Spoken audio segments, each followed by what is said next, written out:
Welcome, vengeful spirits, to Geek Salad's Retro Movie Reviews. Whoa. For the Geek Salad Podcast, I'm Andy. And I'm Mike, and apparently this house is not clean. No, it's not. Welcome to the final night of our Shriek Salad, where we do our retro movie reviews. That was a new one. Yeah, thanks. Just came off the top of my head. Yeah.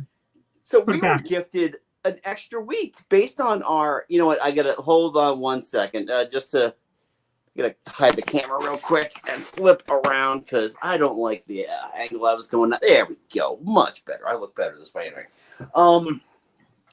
So yeah, we were gifted an extra week because we miscounted how many weeks we had in October to record.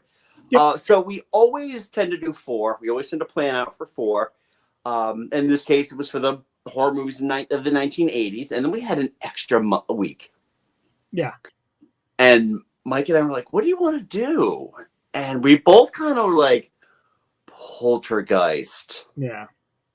This was on my original list. I had already picked The Shining and American Werewolf in London, so I kind of used up my... Oddly enough, it was on my original list as well. Why did it... What bounced it? I think I think it was Child's Play because I was like, I've never seen Child's Play before. It's like one of those like kind of classic 80s horror that I kind of feel like I should watch. Yeah, and also I feel too like we were going like it's horror of the 80s. So let's go 1980, 1981, 1982, 1986. Yeah. So 1988. Yeah, exactly. So, coming back to the early 80s, completely out of order, which is usually not what we tend to do. Yeah. But yeah, we're talking about Poltergeist tonight. I think this is the one, realistically, that you and I were both simultaneously excited to talk about. Yeah. I texted Andy when I was watching. I was like, I think this may be the favorite horror movie that we've watched this month for me, at least. Without a doubt, it is the best. It is the best horror movie out of everything we've watched. Yeah. I watched this twice. That's how much I enjoyed this, and I will tell you the God's honest truth. When I first saw this, when I was 11 years old, when it premiered on HBO, this scared the living piss out of me. I can see that. I know I certainly didn't watch it when I was 11. I probably saw this first when I was a teenager. Probably on TV somewhere. Yeah. I mean, just like most horror of this era, I watched it way too young. Yeah. And my wife had also seen it way too young. So, and like, when I was watching it, I decided to watch it with Scarlett. And it's going to be my top 531. Oh, nice. Yeah. Excellent. So I watched this with my daughter because she had never seen it. And Autumn like completely pieced out. She's like, okay, I'm going to go upstairs and read. I don't know if I can put myself through that again. So Scarlett and I watched it, and we ended up finishing it last night. She's like, okay, I got a confession. It wasn't that scary.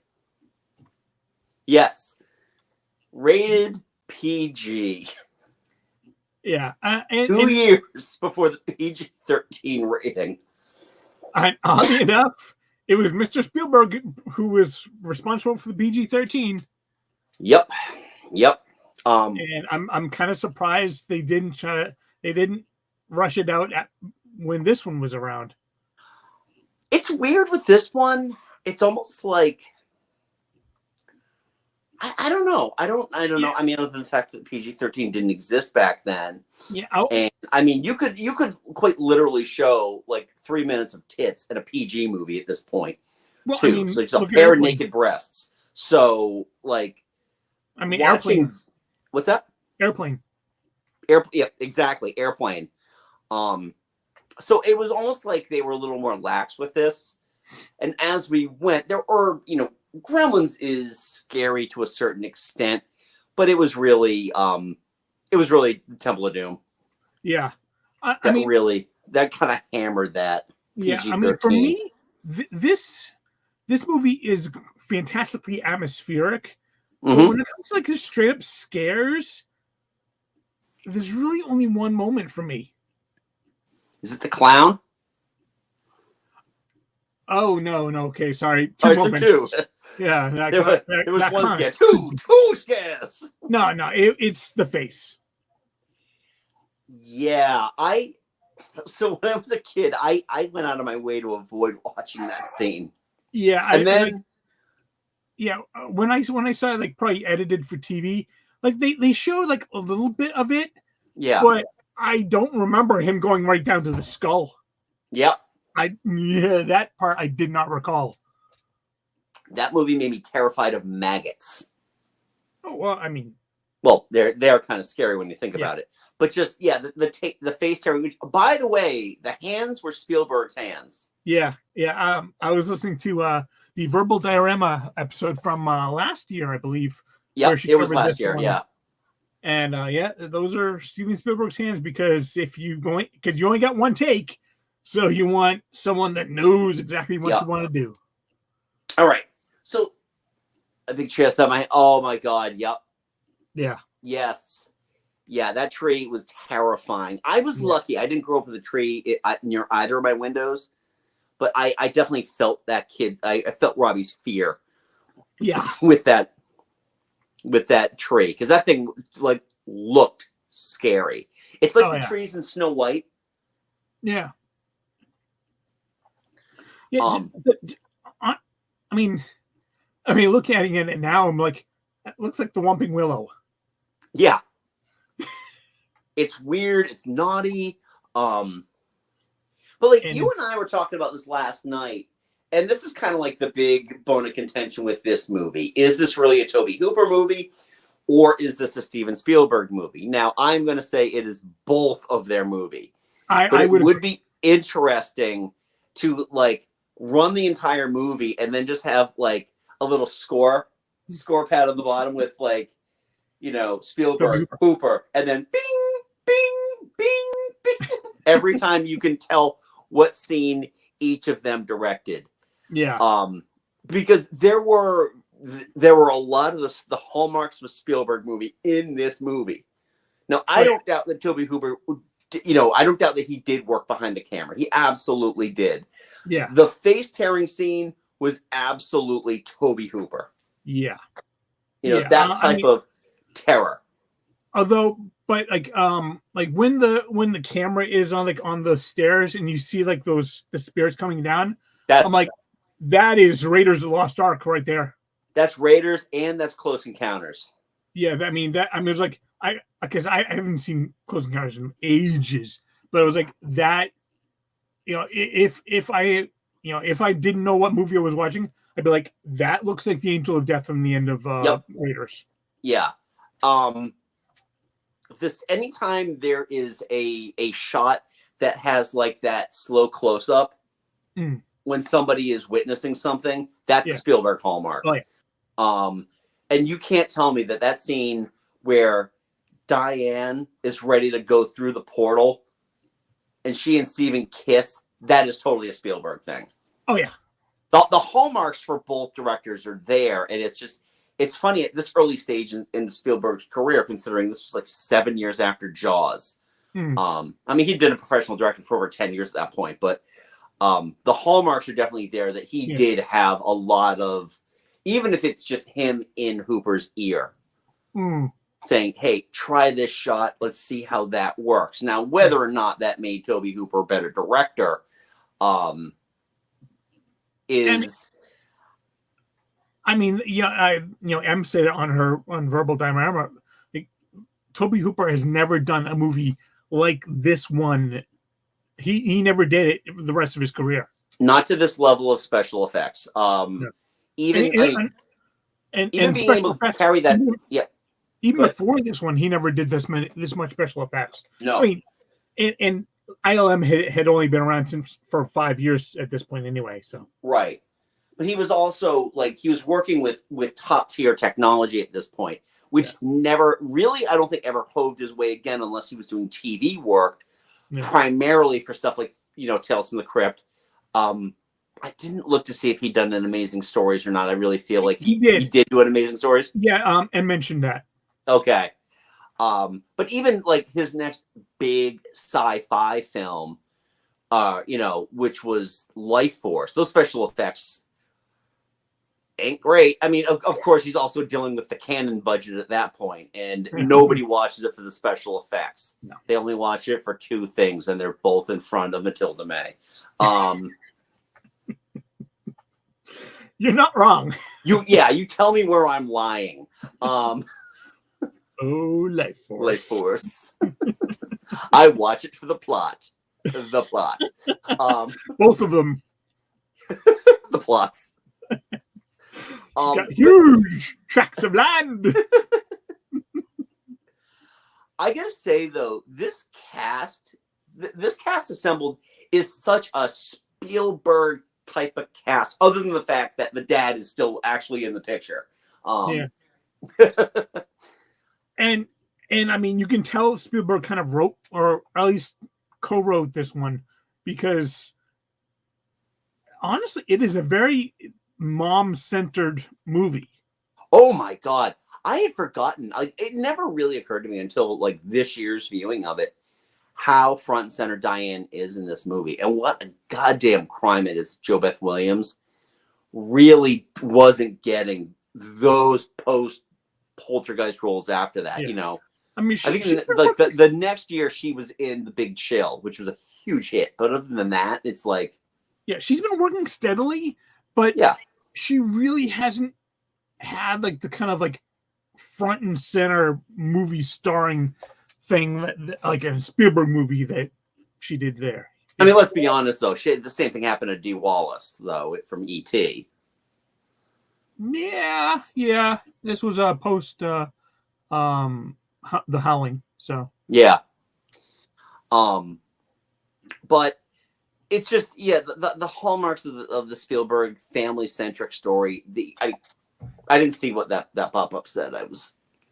Did you? Oh, there's a pop up there. Or did I just saw something. Never mind. No, it's a Poltergeist in StreamYard. But I mean, the cast. Craig T. Nelson is fantastic in this. Yeah. He's a lot of fun to watch, even though realistically, he doesn't do that much. Again, this is really Diane's movie, not Steven's movie.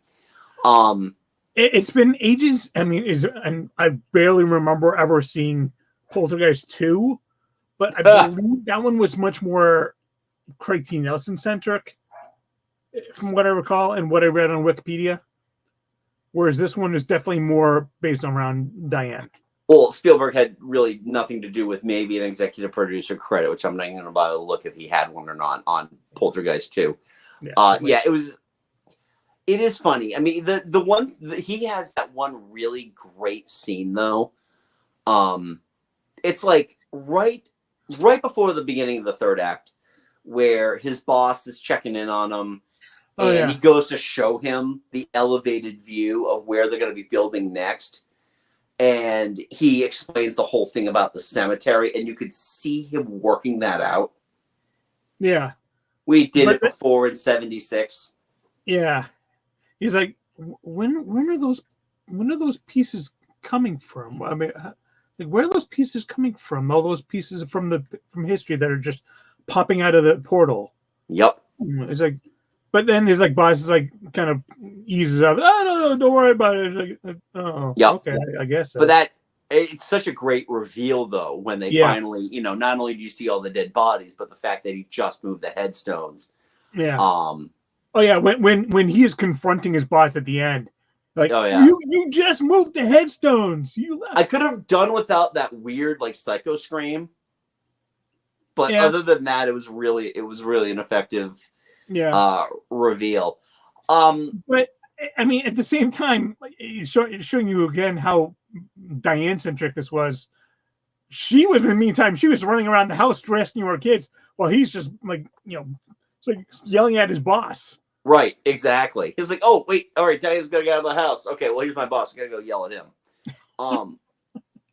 It also, and again, because there was so much time in between the last time I'd seen this and like the 2 times I watched it in the last week, how prominent Dr. Lesh is in this movie. Beatrice Straight is really good in this. And it's a character that kind of like I blotted out of my mind before him because it's almost like, how important is she to the plot? And then when you do that, so when he quit his job and started working at You Need a Medical Supply. Yeah, that actor's he's been around the band. Yes, he has. Actually, like, died not too long ago at the age of 94. Yeah, he lived a good long life. But Beatrice Straight, it was good to see her in this because, like, as we're watching the movie, I'm like popping all my movie nerd trivia to my daughter, and Beatrice Straight actually has the shortest amount of screen time for an Oscar win in Academy Award history. She won Best Supporting Actress for Network with less than 5 minutes of total screen time, and it's all in one scene. Wow. Yeah. But it's an excellent movie. We are reviewing that at some point. All right. She's fantastic in this movie. Yeah. Good old James Karen. Genuinely, who I'm kind of surprised about in this movie, who I thought had a much larger role than she actually eventually did, was Zelda Rubinstein. Yeah. She comes in like in the middle of the third act of the movie.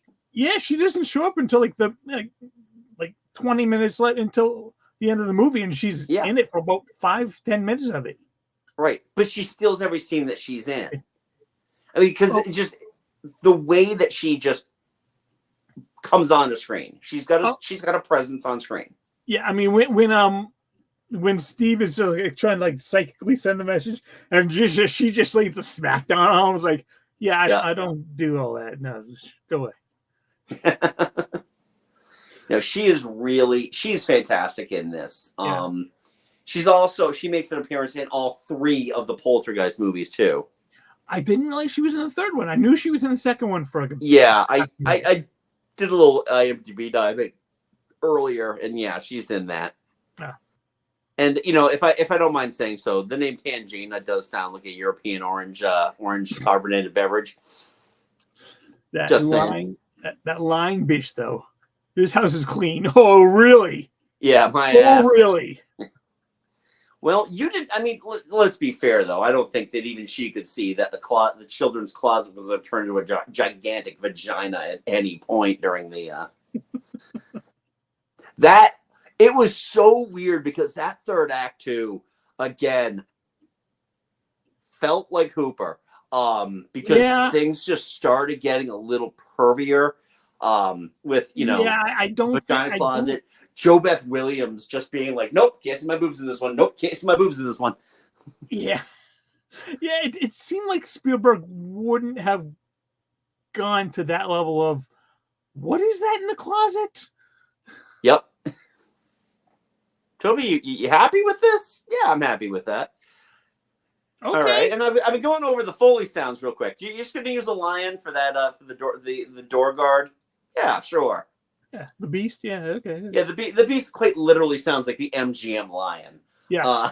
But by the way, interesting thing too about this movie, and this is just more of a hold that thought for just 1 second, so I get my thought out here. It's weird to see a Spielberg movie that isn't a Universal film. Yeah, this is MGM, and it was really weird, especially at this time. But go ahead, pop Kurt's thing back on there so I can read that. You should catch the fact that TIE Fighter toy was flying around and was making the TIE. Yes. Actually, this one was nominated for, I think, three Academy Awards. And probably lost them all to E.T. And it did. Yeah. They were nominated for, where is it? I think, I know score. I got it right here. Okay, so it was nominated for visual effects, sound effects editing, and musical score.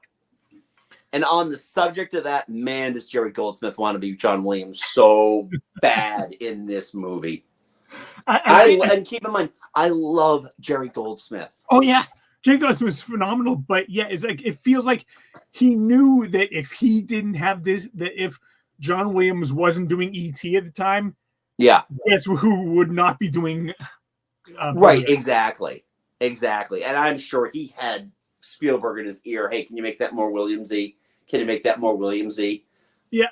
I actually, again, listening to Verbal Diorama, apparently Jerry Goldsmith didn't work a lick with Toby Hooper for this movie. Oh, I It don't was doubt Jerry that. Goldsmith and Spielberg, and that was it. And I feel like that's only because of the manner of lo-fi movie making that Hooper had been making. Probably didn't have he probably didn't have a lot of just any type of working relationship with composers. Yeah. Whereas Spielberg worked with Williams a whole lot. But again, based on that, and even still, I wouldn't have been shocked if Williams could have cranked out two scores in a year. Yeah. I'm sure if he had the time, he probably could have gotten this one. But given how they were pretty much made at the exact same time, and they came out within a week of each other. Yeah, and E.T. came out first, which is kind of funny. The other thing too is no, E.T. came out the following week. Oh, it premiered the following week, the previous week in Cannes, but it came out the week after. Man, the summer of 1982. God damn, what a great year. What a great summer for movies. Imagine going to the movies and do you want to see Poltergeist or do you want to see Star Trek II, The Wrath of Khan? It's like that meme that we always see about it's 1987. Here are the movies. What are you going to go see? I'm like, do that for 1982. Yeah. Show me my choices for 1982. Yeah. And then the following week is you want to see Grease 2 or E.T.? Let me consult. Yeah. Yeah. It's also funny too because I always joke that they could have just moved to the other side of the neighborhood where their family from ET lived. It did look like exactly the same. Exactly. Actually, they were both in the lower hills. Yeah. And I mean, in all fairness as well, both E.T. and this movie pretty much came from the exact same script. They did. Yep. Yeah, it was gonna be a sequel to a horror sequel to Close Encounters of the Third. Thank you. Third kind. Yeah. Yes. What's funny to me too is just watching these movies and seeing the overall late 70s, early 80s housing aesthetic. Yeah. Which I did love that they did make that nod where they had the kitchen. Like they just had done that scene in the kitchen with that amazing chair effect. Yeah. My daughter jumped when she saw that. She's like, oh. And yeah, that was one take. Oh yeah, and it's great because they moved the chairs out and then put that one that was glued together right back. Yep. But then when they fade out and they show the same kitchen and Steven's walking that couple through because all the houses look identical. Because that was the mode of making houses back then. And then thinking about E.T., it's the same thing. It's like this is the type of your dinner table is this round thing where nobody sits across from each other. They all sit next to each other. Yeah. And then when Diane's taking her bath towards the end, and she had that heat light, it's like you don't see those anymore. But I remember going to friends' houses and they're using the bathroom. And it's you turn. I think Jim had one of those. Really? In his house. Yeah, it was just you turn the thing on. It's why is it so hot in here? Oh, my face. I gotta say also, Steve and Diane, they are cool parents. I mean, she's token up. And it's just doors wide open. Kids are there. Hey, they're right there. And Dad's rolling the doobies right there. Right, exactly. While he's reading a book about Reagan, it's he's got the pot on the bed. It's like you gotta have to vacuum that up. Yeah, they had an Atari in their room. They had an Atari 2600 in their room, not downstairs in the living room where the main TV was. That's where the hi-fi record player was. They were cool parents. Yeah. Yeah, it was interesting. The dynamics watching the kids interact.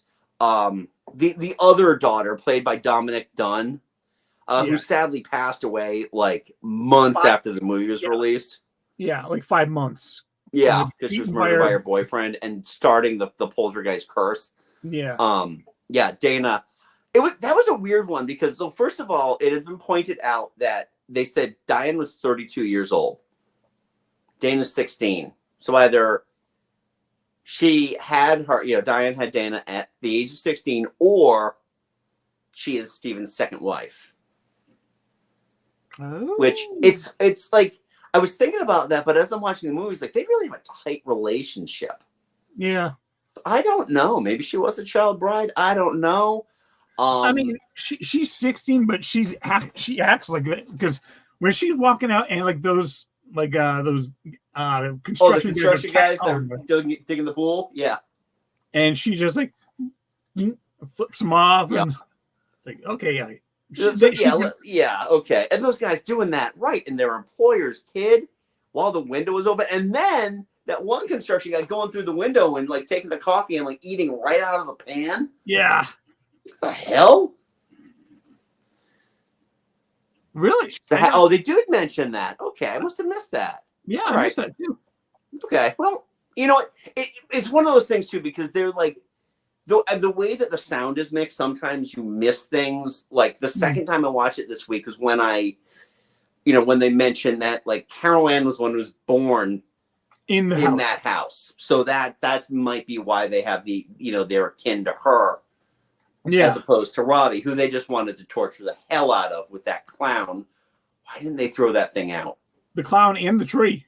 And the tree. Well, the tree got swept up by the Wizard of Oz tornado. Yeah. I also I picked up on a few little things like the opening shot of their neighbor driving their bike up with all the cans of beer. Yep. How much you want to bet he had his license taken away from him? Oh, absolutely. He has to go pick up all that beer on a bike. On a bike. Not only that, too, but the fact that there was like one can that was spraying from the moment it dropped until they were already in the living room. Yeah. He's like sitting, he sits down, starts watching the game while the beer's spraying him in the face. Yeah. And now, the one thing I didn't know is that apparently remote controls back then were on like a certain radio frequency. Yeah. So it was possible to cross streams like that, because the whole thing with the neighbor, it's like, can one of you guys just stand up and just stand up and turn the channel? Oh, that's right. He was an airplane too. Scraps. Also, one thing I also noticed while watching this one, when Dana showed up at the end, and was screaming about the house, she had a hickey. She did, yeah.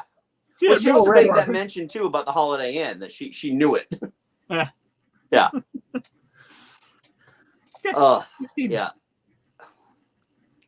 But yeah, I mean, it's such a fun movie to deconstruct. I mean, a lot of the special effects from a critical eye have aged terribly. When Lesh goes into the kid's bedroom and all that stuff's flying around, that you can see the matte lines very easily. A lot of matte lines, a lot of rare projection. But it still was effective.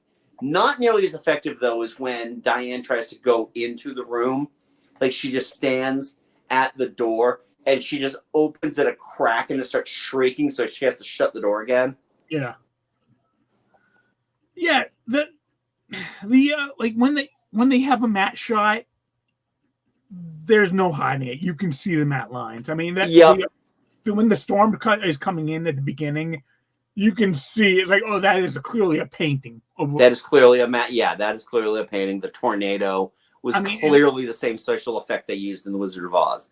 I mean, heck, when they're up on that hill looking at and they show the cemetery. Yeah. Like, yeah. Guess what was not there? Yep. But and that's just kind of the symptom of 80s filmmaking, and this movie never got that restoration process that other movies got, including E.T. Oh, what do we got? Oh, I'm sure it does. I don't think I've ever actually seen Poltergeist 2. I think that's one other one I might have seen edited for TV, but never really kind of went back to it and Yeah. watch. Yeah, I haven't watched it. Poltergeist 3 was like, you know, between the fact that I hadn't seen Poltergeist 2 and Heather O'Rourke had died like around the time of release, I'm like, I'm not seeing that. Yeah, no, she died for like 4 weeks before the movie premiered. Before release, yeah, exactly, which is really sad. Yeah. Oh, it's an odd one. Yeah, all I can remember about Poltergeist 3 is that Heather O'Rourke was the only one back. They had I think Tom Skerritt and uncle. Nancy Allen. And Zelda Rubinstein does make an appearance in it. Oh. Oh, okay, really? All right. And I remember I saw it, and I think I saw it in the trailer. There's a shot of Carol Ann looking in the mirror, and her like mirror image gets angry and then grabs her hand through the mirror. Oh, okay. And that's literally the only thing about the movie that I know. Yeah, I haven't seen it. I mean, they're all on HBO right now. Yeah. And if you want to watch the 2015 remake of Poltergeist, that's on Hulu. And I think Tubi. Yeah. And I totally forgot that they had made a remake of it. I remember that they made one and it starred Sam Rockwell. That's all I know. Yeah. The poster's a big, the clown doll looking creepy. Again, why did you keep that thing? Yeah. So, I mean, overall, I really enjoyed this movie. Yeah. This was definitely the highlight of this month's horror movies. Absolutely. And I did watch some stuff kind of off the books that wasn't 80s horror related as well this month. I watched, for our viewers, Hulu just put out Late Night with the Devil, which I went in with no expectations, and I really loved it. And we got to finally finish, watch all of Coraline. My son is no longer terrified by it. I still am. It's been 6 years. It's been it's on Tubi. It's been 6 years, and he finally got through it. Yeah, he's a big boy now, so I've never seen it because those button eyes. Oh yeah, it is excellent though. I mean, it is excellent. Yeah, I have no doubt about that. You know, anytime I just say every shot of this is stop motion, my kids are like, "Wow." Yeah, Kurt is so good. I was so impressed with it. And usually, you know, when people talk up movies, it's like you're overselling it. See also The Batman. But I really loved Late Night with the Devil. It's just an hour and a half packed with just absolute craziness. So it's on Hulu.